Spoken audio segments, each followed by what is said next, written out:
Hey, David just joined me. I'm in Washington, D.C. He's down under in Australia. So we had a little bit of a communication problem with the time zone, but now that he's on the line, this is Samson Hmm. Wills with Accident Eggs. This is David Klemitz. He's going to tell us about what he's working on. David, take it away. So who must keep it? All right, now you're just talking to me, but we're recording this and we're going to post it on LinkedIn. So Ah, I see. whatever Yeah. topic you want to talk about, this floor is yours for the next 5 minutes. Okay. Well, I'm here in Australia, where it seems to be the epicenter of two architectural shifts in two important industries. Hmm. One is energy and the move from centralization to decentralization, and the use of that using digital token to distribute the costs and also drive down the cost. And the other thing looking at is development of the digital token itself. So can you Hmm. stop the recording? Can I stop recording at the moment? Yeah. No, let's talk about for a moment. When you talk about energy, we'll get back to your digital token. When you talk about energy, what sectors in particular are in the energy field? Oh, yeah. Well, renewable. Good question. So I think the point is that the world's energy production and distribution system are in a transition from fossil fuels to renewable energy with the advent of not only solar panels and also increasingly efficient solar panels, but also storage in the form of commonly lithium-ion batteries. And so, like most new technologies, they're expensive initially and come with their own problems, but there's increasing adoption and drive down price, and also open sourcing the software that Hmm. allows them to network. We're now moving well. The year the move from the year 2000 was the Internet of Information. Well, in year 2020, we now have the Internet of Energy, and so think of that as an analogy, and you'll see a lot of parallels. Hmm. So is the Internet of Energy, is it wind, solar, thermal? What are you guys focusing on down under? Well, the actual method of production doesn't matter, except to say it has to be low carbon footprint, because we're basically passed out of a carbon intensive economy. Even continents like India now have seen the peak of coal usage for production of electricity and is ramping down. Um, they're ramping up renewable energy, but you could also have molten sodium is using sunlight to drive up the temperature of sodium and pump water around it to produce steam. Um, um, I'm not a proponent of nuclear, so you'd have to get somebody on to argue the case about that, but Uh, I'm not. I wouldn't be impressed. that's it, fair enough. My other question to you, since you brought up lithium batteries, and Yeah. I've got a little Fitbit, right?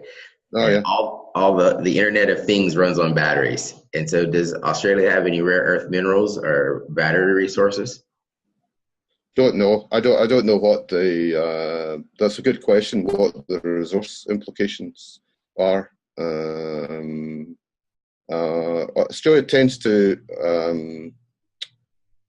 import a lot of technology, and consequently, the prices are too high. And so, what has often missed in what's a medium to small size economy is an ability to create an industry. Like, for example, in the 1950s, they investigated the advent of the silicon diode, Hmm. and the government committee came to the conclusion in the 1950s there would be no future in silicon transistor technology. Uh-huh. So it's these sort of what they call lead balloons. So it's really, you need to get government people involved. So all you government people out there, bite the bullet. Start an industry, give your kids a job. Just like Donald Trump's doing, trying to give your kids a job. I mean, there's lots of things we don't like about Donald Trump, but at least he's trying to assure a future for different generations. So and that's good. Yeah, so no, you bring up a really good point because part of the claiming the job numbers for the Trump administration of all-time employment of all-time low employment around 3.5%. Since I'm in Washington D.C., the epicenter of the Trump administration, part of those, yeah, I'm in the swamp. Part of that is when you go to count jobs, are you counting and this will have a conversation for future implications. When you count jobs, are you counting the gig economy? So the not driverless cars, the Uber drivers, it's a service. the TaskRabbits, the service industries, they count as jobs, but they're low paying, no benefit jobs. And so you might be able to check that box. Right. When you take a step back and you look at, are people gainfully employed? Are they making a living wage? Recently, the median income for the middle class here in America was $61,500, which outside of the top 30 cities is not applicable. That's not a living wage. Because, for instance, in Washington, D.C., you're probably going to pay around $1,800 a month just in rent for a studio. And so we'll talk about our POTUS 45 a little bit later. David wants to talk to me maybe about what project he's working on. But first, David, if people want to reach out to contact you, how can they get in touch with you? I'll just use the LinkedIn profile. Excellent, excellent. And if there's two things that you have a subject matter expertise in or that you're passionate about, what are those two things? Well, my background's originally physics. And I've realized, and here's another important shift in society, that a lot of business models are being turned from hardware into software. And so my other background is computer science, and as I say, here in Australia, we're at the epicenter of a storm in a transition from electricity industry that, without exaggeration, is going from the 19th century to the 21st century. So we're trying to leapfrog, in some cases, 150 years. Wow. And that transition can apply to emerging economies, again, like India and Southeast Asia, where you move from a centralized model with scarcity to a distributed model that's abundant. Awesome. That's super interesting. So ask you the question, who's the CEO of the internet? I'm going to go with the guy who runs Icon. Oh, yeah. That was right. It's kind of a rhetorical question. In a distributed model, there isn't any CEO. It's like somebody claiming that they're the CEO of Bitcoin. Yeah, no.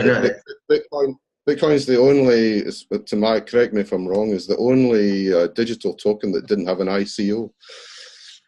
Yeah, I think, one of my favorites that didn't have an ICO is Dogecoin. Okay. Yeah, right. It's actually up like 300%. It's killing it, but that's a conversation for another time, because then we're going to talk about